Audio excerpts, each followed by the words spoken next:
At my son-in-law's promotion party, he said into the microphone, "My mother-in-law only came because she heard there would be good food." I smiled. "And on Monday, I canceled the mortgage check. I'm glad to have you here. Follow my story until the end and comment the city you're watching from, so I can see how far my story has reached." I spent 3 hours getting ready for Richard's promotion party. At 66, it takes longer to look presentable. I carefully applied my makeup, styled my gray hair, and put on my navy blue dress, the one Rebecca always said made me look elegant. I wanted to make my daughter proud. The venue was extravagant, a rooftop restaurant overlooking the Boston skyline. Crystal chandeliers hung from the ceiling, waiters in crisp uniforms carried trays of champagne, and a jazz band played softly in the corner. Everything screamed success, just like Richard always wanted. "Mom, you made it," Rebecca rushed over, air-kissing both my cheeks.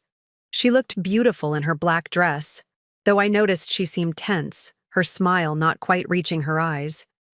"Of course I came, dear. I wouldn't miss Richard's big moment." Rebecca nodded, already glancing over my shoulder at other guests. "The Robertsons just arrived. I need to greet them. Richard's boss, you know. Help yourself to something to eat, Mom." I wandered through the crowded room, exchanging pleasantries with strangers who barely made eye contact. I recognized a few faces from family gatherings, but most were Richard's colleagues, younger, polished professionals with sharp suits and sharper ambitions. I found a quiet corner with a good view of the stage. The thought of all those mortgage checks I'd written over the past 3 years crossed my mind. "Just until Richard gets established," Rebecca had begged when they found their dream home. "We can't afford it yet, but his career is taking off. It's just temporary, Mom." Temporary had turned into 36 monthly checks of $2,400 each. Money from my late husband's life insurance, meant to secure my retirement. I never told anyone I was helping them. Rebecca insisted it would humiliate Richard if people knew. The room hushed as Richard took the stage, champagne glass in hand, his easy confidence filling the space. My son-in-law had always been charismatic.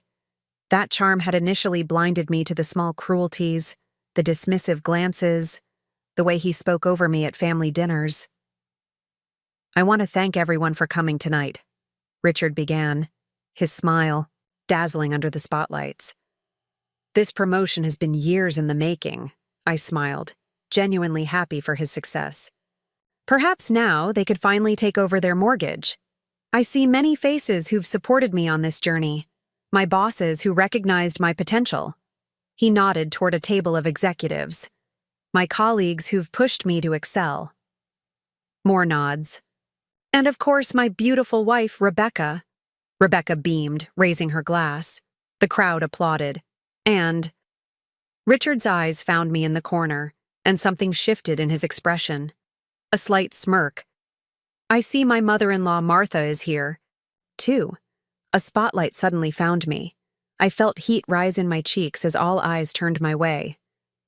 "The mother-in-law only came because she heard there would be good food," Richard continued, his voice playful but with an edge I recognized all too well. Laughter rippled through the room. Not kind laughter. The uncomfortable kind that comes when someone has said something inappropriate but has enough power that people feel obligated to respond. I maintained my smile, feeling it freeze on my face. 3 years of mortgage payments, 36 checks written in secret to preserve his precious pride. And this was how he saw me. A greedy old woman who showed up for free meals. Rebecca was laughing too, though her eyes darted nervously to gauge my reaction. She knew. She knew exactly what that comment meant, what it revealed about how Richard talked about me when I wasn't present. The spotlight moved away. Richard continued his speech, but I could no longer hear the words over the roaring in my ears. People around me avoided eye contact, a few offering sympathetic glances. When the speech ended and the crowd dispersed back to mingling, I quietly gathered my purse and shawl. No one noticed as I slipped out the door, took the elevator down, and called a taxi. The next morning, sitting at my kitchen table with my checkbook open, I stared at the blank check I'd been about to fill out. Richard's words echoed in my mind. For the first time, I saw clearly what I had become to them. Not a mother, not family, just an ATM with gray hair. My hand didn't shake at all as I wrote "canceled" across the check for this month's mortgage. Payment. Then I opened my phone and scheduled a meeting with my financial advisor for Monday. The old Martha would have kept writing those checks, kept smiling through the humiliation. But something broke inside me last night, and something stronger took its place. The phone rang at 7:43 a.m. Tuesday morning, jolting me from my first peaceful sleep in months. Rebecca's name flashed on the screen. I took a deep breath before answering. "What the hell, Mom?" Her voice crackled with fury. "The mortgage payment bounced. The bank called Richard." I sat up, adjusting my pillows against the headboard. "Good. Morning to you too, Rebecca." "This isn't funny. Richard is livid. We have a payment history to maintain. Do you realize what this does to our credit score?" I looked out my bedroom window at the maple tree I'd planted with John 30 years ago. Its leaves were just beginning to turn golden. "I canceled the check," I said calmly. There was a moment of stunned silence before Rebecca's voice returned, lower now. "You? What? Why would you do that?" "I think you know why.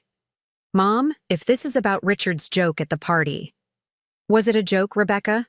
Because jokes are meant to be funny. I didn't find it very amusing to be humiliated in front of a room full of strangers." Rebecca sighed dramatically. "You're overreacting. Richard was just trying to lighten the mood. That's his sense of humor." "Making fun of the woman who's been paying your mortgage for 3 years is his sense of humor?" Another silence, longer this time. When Rebecca spoke again, her voice had shifted to the coaxing tone she'd used since childhood whenever she wanted something. "Mom, please. It was just one bad joke. You know how Richard gets when he's nervous. He didn't mean anything by it." I closed my eyes, remembering all the jokes over the years. Richard commenting on my outdated clothes at Thanksgiving. Richard asking if I'd finally figured out how to use a smartphone at Christmas. Richard wondering aloud if I was still capable of driving on my birthday. This isn't just about the party, Rebecca. It's about respect, or rather, the lack of it. "So you're punishing us financially because your feelings got hurt?" Her voice rose again. "That's incredibly petty, Mom. The old Martha would have crumbled at that accusation. The old Martha would have apologized, written a new check, maybe even added extra to make up for the inconvenience. But the woman who walked out of that party 2 nights ago wasn't the same person anymore. I'm not punishing anyone. I'm simply stopping something I should have never started. Richard makes 6 figures. You work full-time. You're both in your 40s. There's no reason I should be paying your mortgage. We were counting on that money." Rebecca's control was slipping, panic edging into her voice. "We have the villa booking in Tuscany next month, and we just ordered new furniture for the sunroom." I felt a chill spread through my chest. "You've been using my mortgage payments to fund luxury vacations and furniture? That's not... I didn't mean..." Rebecca stumbled over her words. "We needed that money for the mortgage so we could afford other things. That's how budgets work, Mom." "I see. And here I thought I was helping you keep a roof over your heads, not subsidizing your lifestyle." "You're being cruel." Rebecca's voice broke. "After everything we've done for you." That stopped me short. "What exactly have you done for me, Rebecca?" We invite you to all our events. We call you on holidays. Richard fixed your garbage disposal last year. I almost laughed at the absurdity. And in exchange, I've given you over $86,000. The line went quiet. I could hear Rebecca breathing, probably struggling to find another angle to manipulate me. "Mom," she finally said, her voice honey-sweet again. "I know you're upset. Let's not let one misunderstanding ruin our relationship. Why don't you come over for dinner this weekend? We can talk this through like adults. I'm not coming to dinner, Rebecca, and I'm not writing any more checks. You can't just cut us off like this. All pretense of sweetness vanished. What kind of mother abandons her family? That word, abandons, hit me like a physical blow. For a moment, I was back in that rooftop restaurant, frozen in the spotlight, while strangers laughed at Richard's joke. I haven't abandoned anyone, I said quietly. I've just stopped being used. Dad would be so disappointed in you. My late husband's memory was her final weapon, one she knew would wound me deepest. But instead of pain, I felt a strange clarity. No, Rebecca. John would be disappointed that his daughter is treating his wife this way. I heard a sharp intake of breath, then the sound of a door slamming in the background. Richard wants to talk. To you, Rebecca said tersely. Tell Richard I said congratulations again on his promotion. Now he can finally afford his own mortgage. I hung up before she could respond. My hands were shaking, but my mind felt clearer than it had in years. I knew this wasn't over. They wouldn't let go of their cash cow without a fight.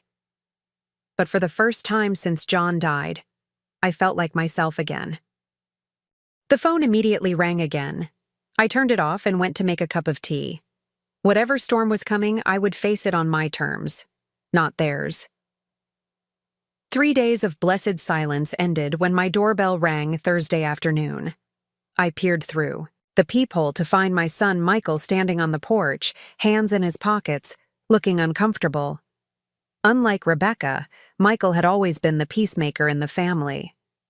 "Hey, Mom," he said when I opened the door, leaning in to kiss my cheek. "Got time for coffee?" I studied his face, so much like his father's, and saw the tension around his eyes.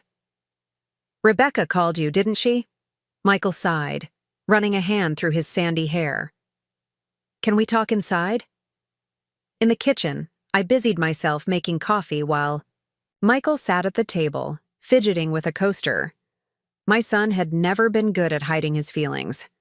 "Rebecca's pretty upset," he finally said as I set a steaming mug in front of him. "I imagine she is." I took the seat across from him. "Did she tell you why?" Michael nodded. "She said you cut them off because of some joke Richard made. She thinks you're overreacting." "And what do you think?" He stared into his coffee. "I think there's probably more to the story." I told him everything. The 3 years of mortgage payments, the countless loans that were never repaid, and finally, the public humiliation at the promotion party. Michael's face darkened. "That was a shitty thing for Richard to say." "Yes, it was." I wrapped my hands around my mug, drawing comfort from its warmth. But it was also revealing. It showed me exactly what they think of me. "Still, Mom, cutting off the mortgage. Payments without warning. That's pretty harsh." I raised an eyebrow. "Did you know I was paying their mortgage?" He had the grace to look embarrassed. "Rebecca mentioned something once about you helping them out. Did she mention I've given them over $86,000? Michael's eyes widened. "Jesus, Mom." "No, she definitely didn't mention that part. And did you know they've been using that money to fund vacations to Tuscany and new furniture?" He shook his head, looking increasingly uncomfortable. "Michael, I'm not cutting them off to be cruel. I'm cutting them off because I've finally realized I'm being used." My son was quiet for a long moment. "Rebecca said Dad would have wanted you to help them." The manipulation was so transparent it almost made me laugh. "Your father would have wanted his grown children to stand on their own 2 feet. He worked hard so I would be taken care of in my old age. Not so Rebecca and Richard could have Italian vacations." Michael nodded slowly, then hesitated. "There's something else you should know." My stomach tightened. "What?" "Richard. He talks about you sometimes, when you're not around." Michael wouldn't meet my eyes. Not very nicely. "What does he say?" Michael shifted in his seat. "Just jokes. About how you're always asking about their finances, how you're stingy with your money. I felt like I'd been slapped. Stingy? I've given them $86,000. I know, Mom. I didn't know about all that until today. What else does he say? Michael's discomfort was palpable. It's not important. It is to me. He sighed. He calls you, the Bank of Martha. Says you're keeping track of every penny so you can hold it over their heads someday. Each word was a knife twist. And Rebecca? Does she correct him when he says these things? Michael's silence was answer enough. The doorbell rang again, saving him from having to respond. I opened it to find my neighbor Grace holding a casserole dish. Martha. I made too much lasagna. Thought you might like some. I invited her in, grateful for the interruption. Grace had been my friend for 20 years, a straight-talking widow who never minced words. After quick introductions, Grace settled at the table while I made her coffee.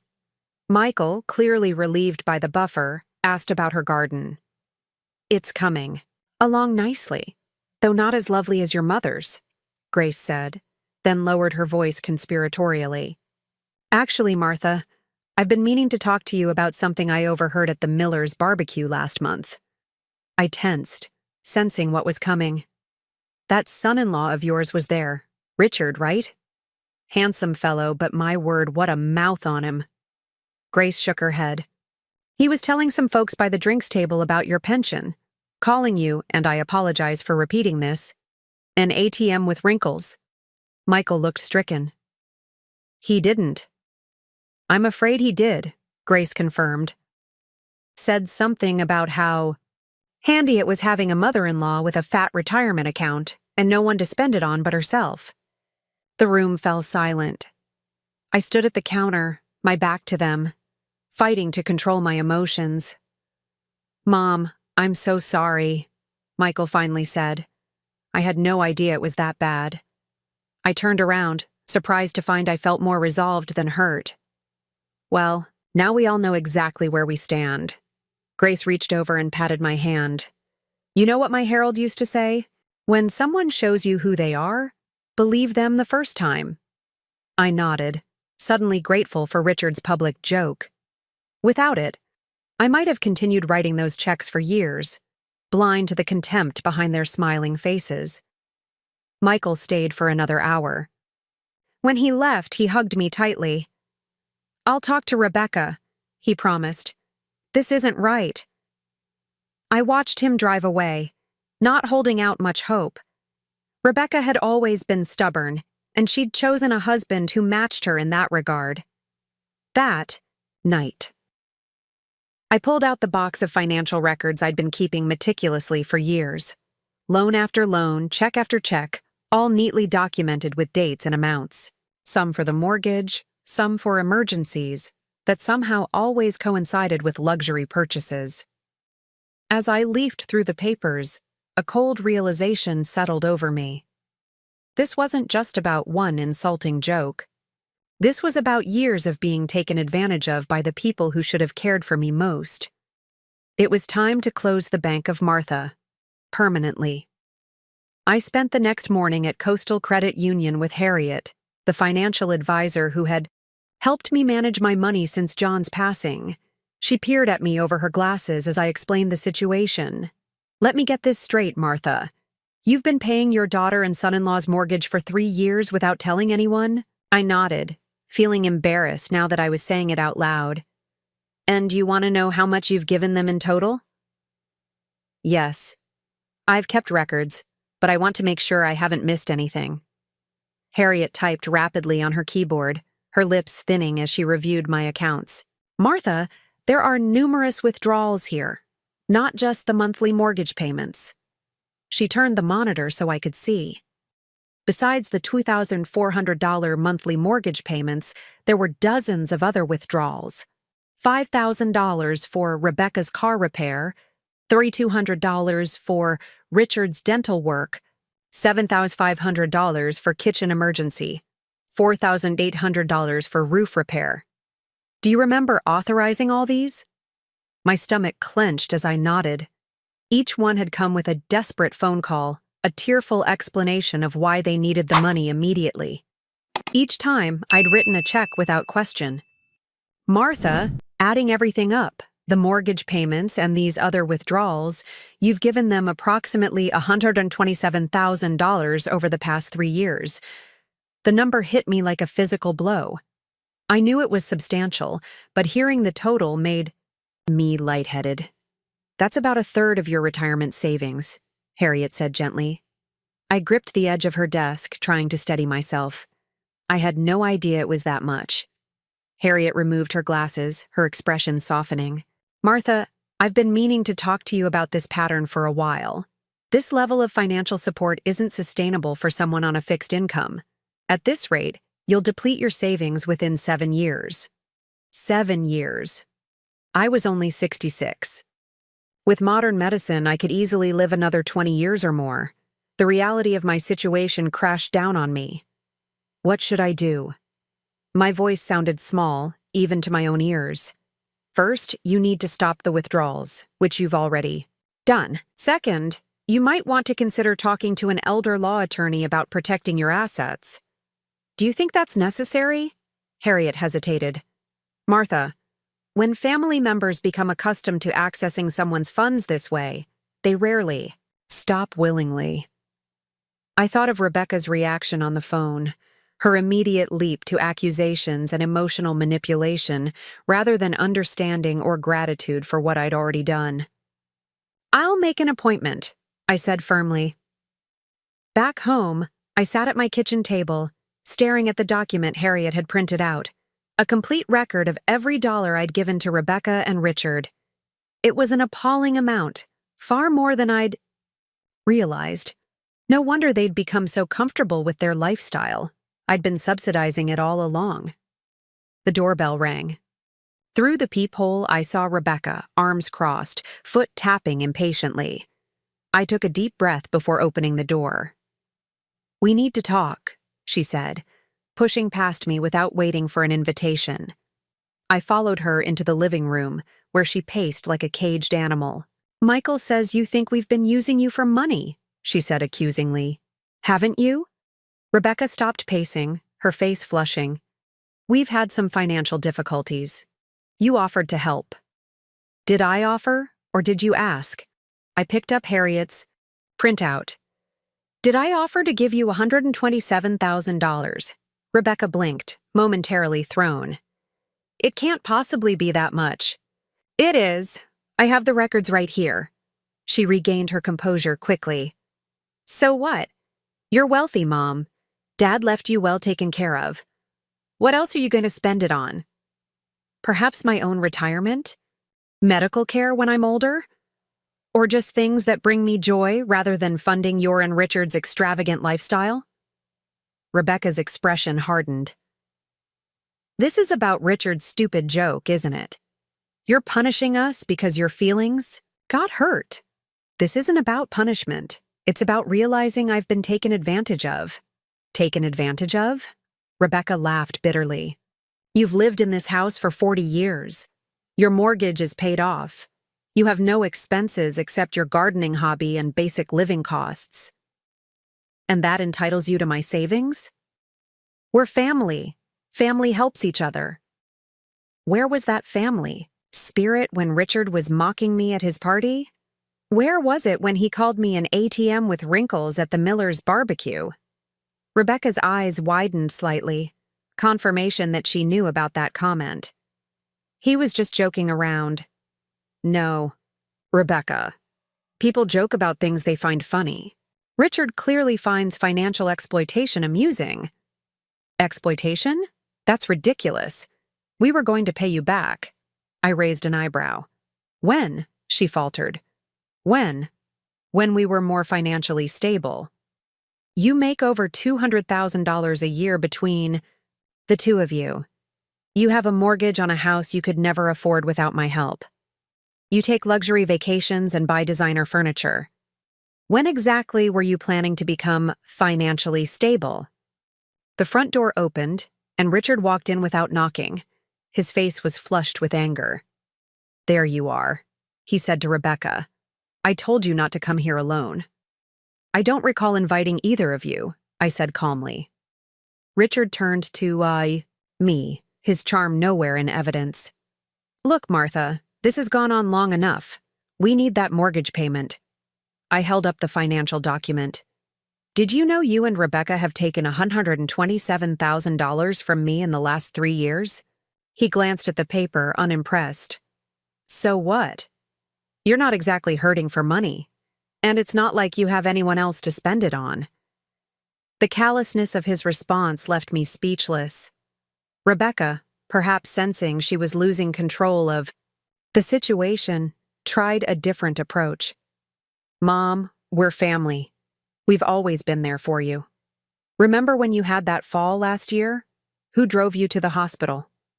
You did, I acknowledged. After I called you 3 times.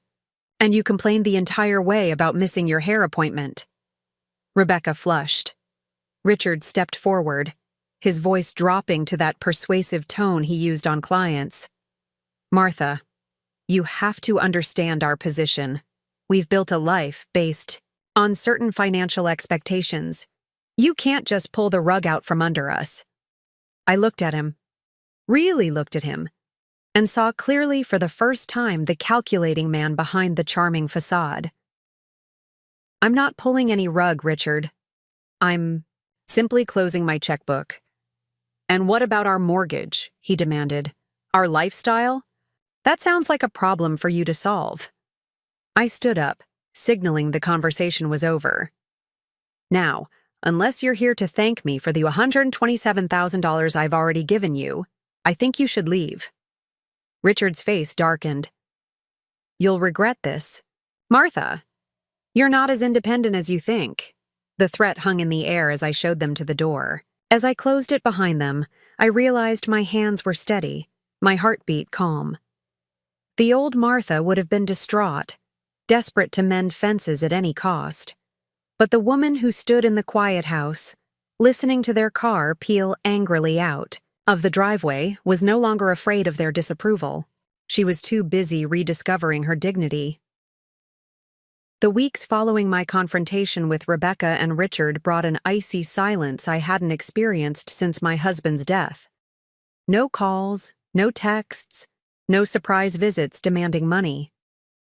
According to Michael, they were regrouping, which I took to mean plotting their next strategy.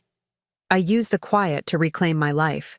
First, I met with Patricia Winters, an elder law attorney recommended by Harriet. A no-nonsense woman in her 50s, she listened to my story without judgment. Unfortunately, what you're describing is common, she said. Family financial exploitation of seniors is widespread, especially when there's a substantial retirement account involved. I wouldn't call it exploitation exactly. I started, then stopped myself. That was the old Martha talking, making excuses, minimizing the hurt. Patricia's eyes softened. Martha, if someone else told you this story, about a widow whose daughter and son-in-law took $127,000 from her and then mocked her behind her back, what would you call it? I swallowed hard. Exploitation. Exactly. And it rarely stops on its own. She leaned forward. Let's talk about protecting your assets. By the end of our meeting, I had a clear plan, revising my will, setting up a trust with Michael as co-trustee, and creating financial power of attorney documents that explicitly excluded Rebecca and Richard from making decisions for me. What? About my house? I asked. It's the most valuable thing I own. Patricia nodded. We can place it in the trust as well. That way no one can pressure you to sell it or take out loans against it. As I left her office, I felt a weight lift from my shoulders. For years, I'd carried the burden of keeping Rebecca and Richard afloat. Now I was taking steps to protect myself, not just my money, but my dignity. I decided to redirect my energy to things that brought me joy. The community garden project had been languishing on my to-do list for months. With newfound resolve, I called Phyllis, the coordinator, and volunteered to head the herb garden committee. Martha, we'd love to have you, she exclaimed. "We meet Thursdays at the community center." That Thursday, I found myself surrounded by a group of enthusiastic gardeners, all eager to transform an abandoned lot into a space where the community could grow food together. "I'm thinking lavender along the southern edge," I suggested during the planning session. "It's drought-resistant and attracts pollinators." "Brilliant idea," said Henry, a retired botanist with kind eyes and a ready smile. "I have some seedlings I could contribute." For 2 hours, we plotted and planned, my expertise in medicinal herbs proving unexpectedly valuable. By the time we broke for coffee, I felt more useful than I had in years. "You certainly know your plants," Henry commented as he handed me a cup. "My husband and I used to grow everything ourselves," I explained. "After he died, I kept it up. It connects me to him somehow." Henry nodded understandingly. "My Margaret passed 5 years ago. The garden was our thing too." We chatted easily, discovering shared interests beyond gardening, classic films, jazz music, traveling. For the first time in ages, I was having a conversation that didn't revolve around someone else's problems or needs. As weeks passed, my involvement with the garden project deepened. I donated herbs from my own garden, helped secure a small grant for irrigation equipment, and found myself looking forward to the Thursday meetings with an enthusiasm I hadn't felt in a long time. Henry often walked me to my car afterward, our conversations stretching longer each week. One evening, my phone rang unexpectedly. Rebecca's name flashed on the screen. I took a deep breath before answering. "Mom?" Her voice was softer than the last time we'd spoken. "How are you?" "I'm well, thank you," I replied, keeping my tone neutral. "How are you?" "We're managing." A pause. "Actually, that's why I'm calling. Richard and I have been talking, and we think it's time we all sat down together. We'd like to invite you to dinner on Saturday." I hesitated. This sudden olive branch seemed suspicious after weeks of silence. "Just dinner, Mom," Rebecca continued, her voice taking on that persuasive quality I knew so well. A chance to clear the air. No pressure, no agenda. But I knew my daughter. There was always an agenda. "Who else will be there?" "Just us," we thought.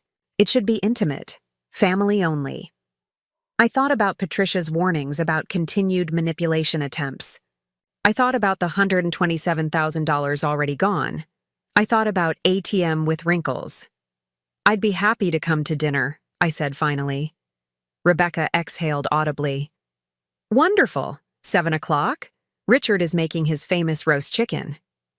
After hanging up, I sat quietly, considering the invitation. This wasn't a peace offering, it was a tactical move.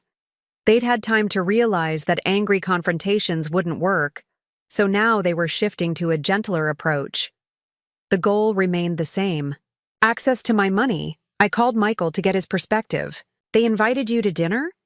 He sounded surprised. "That's interesting timing." "What do you mean?" "Well," he hesitated. "I probably shouldn't say anything, but Richard's been having some issues at work. The promotion isn't going as smoothly as he expected, and their mortgage company sent a notice about late payments." I absorbed this information, the pieces falling into place. Of course they wanted to clear the air now. They needed me again. "I told Rebecca I'd come," I said. "Are you sure that's a good idea, Mom?" "Yes," I said firmly. "But I'll be going." In with my eyes wide open. The night of the dinner, I dressed carefully in a deep blue blouse and black slacks. Elegant, but not trying too hard. I brought a bottle of wine, not the expensive kind I would have chosen before, but a respectable mid-range selection. As I drove to their home, the beautiful colonial with the mortgage I'd been paying, I felt oddly calm. The old Martha would have been anxious, desperate to smooth things over at any cost. But that woman was gone, replaced by someone who knew her own worth. I parked in the driveway, noticing how immaculate the landscaping looked. The garden emergency I'd funded last. Spring had certainly yielded beautiful results. Rebecca opened the door before I could ring the bell, greeting me with an enthusiastic hug that felt rehearsed. "Mom, you look wonderful. Come in, come in." Richard appeared in the hallway, all smiles and charm, as if our last encounter had never happened. "Martha, so good to see you. Can I take your coat? That wine looks delicious." I handed him the bottle, meeting his gaze steadily. His smile faltered slightly before he recovered. "Dinner's almost ready. Why don't we have a drink in the living room first?" I followed them into their perfectly appointed living room, noting the new furniture, likely the sunroom pieces Rebecca had mentioned during our argument. I sat on the edge of the sofa, declining Richard's offer of a cocktail in favor of water. "So?" I said pleasantly. "You wanted to clear the air." Rebecca and Richard exchanged glances. The trap was set. Now it was time to see if I would walk into it willingly, or if I had finally learned to recognize the bait. Richard cleared his throat, setting his wine glass down with calculated precision. "Martha, we've had some time to reflect on everything that's happened." "Yes," Rebecca chimed in, her voice honeyed with false sincerity. "We realize there's been a breakdown in communication." I sipped my water, waiting. Years of experience had taught me that when Rebecca said communication, she meant compliance. "The truth is," Richard continued, leaning forward with practiced earnestness, "we never fully expressed our gratitude for your help with the mortgage. That was wrong of us." "It was," I agreed calmly. My simple acknowledgement seemed to throw him off script momentarily. He glanced at Rebecca, who smoothly took over. "Mom, family supports each other. That's what you always taught us. And yes, maybe we've relied on your generosity too much, but we're working on becoming more independent." "I'm glad to hear that." Richard nodded, his confidence returning. "Exactly. And that's why we wanted to have this dinner, to show you we're taking responsibility." The oven timer chimed, and Rebecca excused herself to check on dinner. Richard immediately shifted closer to me on the sofa. "Martha, between us," he lowered, his voice. "Rebecca has been devastated by this rift. She cries at night, worried she's lost her mother." I met his gaze steadily. "How terrible for her." "The thing is," he continued, not registering my lack of emotional response, "we've hit a bit of a rough patch. Just temporary, of course. The new position is fantastic, but the bonus structure is quarterly rather than monthly. It's created a short-term cash flow issue." There it was, the real reason for the dinner invitation. "What about your savings?" I asked innocently. Richard's expression flickered. "Well, with the economy the way it is, investments haven't performed as expected." "And the vacation to Tuscany? Did that impact your finances?" His eyes narrowed slightly. "Rebecca mentioned that, did she?" "She did." Rebecca returned, announcing dinner was ready.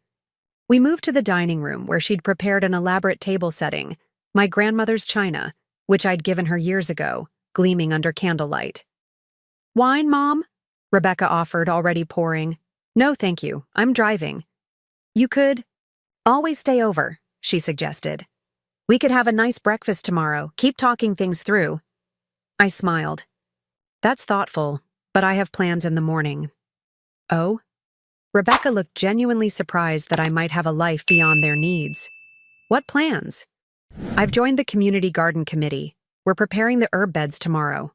Richard served the roast chicken, which was admittedly delicious. As we ate, Rebecca steered the conversation to neutral topics: Michael's new promotion, an upcoming family wedding, neighborhood gossip.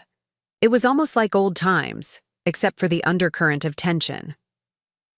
After dinner, as Rebecca cleared the plates, Richard disappeared briefly, returning with a folder. My instincts immediately went on alert. "Martha," he began, setting the folder on the table, "we've been thinking about your financial situation." "My financial situation is just fine, thank you." He pushed forward, undeterred. "We've worked up some numbers looking at your retirement funds, your projected expenses, and what you could reasonably contribute to the family without impacting your lifestyle. I stared at him, astonished by his audacity. "You did what?" Rebecca quickly rejoined us, placing a hand on my arm. "Mom, we're just trying to help. We know money management can be overwhelming at your age." I gently but firmly removed her hand. "I'm 66, not 96, and I have a financial advisor who helps me manage my money quite competently." Richard opened the folder, revealing spreadsheets and charts. "According to our calculations, you could easily contribute $2,000 monthly without affecting your standard of living. That's less than before, you'll note." The sheer presumption took my breath away. They weren't even pretending this dinner was about reconciliation anymore. "And this would be for?" "Family support," Rebecca said quickly. "Not just the mortgage, medical expenses, education funds for future grandchildren, family vacations, investments in our shared future." I looked from one expectant face to the other, a calm clarity settling over me. "No." Richard blinked. "Excuse me?" "No," I repeated, folding my napkin neatly. "I will not be contributing $2,000 monthly or any other amount to your household." Rebecca's facade cracked. "Mom, be reasonable. We've worked so hard on this plan." "I can see that," I replied, gesturing to the folder. "But my answer is still no." Richard's charm vanished entirely. "This is the thanks we get? After we've welcomed you into our home, included you in our lives?" "Included me?" I raised an eyebrow. "You mean like when you publicly humiliated me at your promotion party? Or when you called me an ATM with wrinkles behind my back?" "That was a joke," he protested, though his eyes shifted away guiltily. "No, Richard. A joke is something everyone can laugh at. What you did was mockery at the expense of someone who had given you $127,000. Rebecca's eyes widened. "It wasn't that much." "It was exactly that much. I have the records." Richard's face hardened. "You've always been stubborn, Martha. Always keeping score, counting every penny. No wonder John worked himself into an early grave. Living with someone so rigid must have been exhausting. The mention of my late husband, twisted into a weapon, should have wounded me deeply. Instead, I felt a strange sense of liberation. They had finally dropped all pretense. I stood up. "Thank you for dinner. It was illuminating." Rebecca jumped up. "You're leaving? Just like that?" "Yes, just like that." "What about family?" she demanded, tears welling in her eyes. "What about loyalty?" "I've been loyal for years," I said gently. "I've supported you financially, emotionally, in every way a mother could.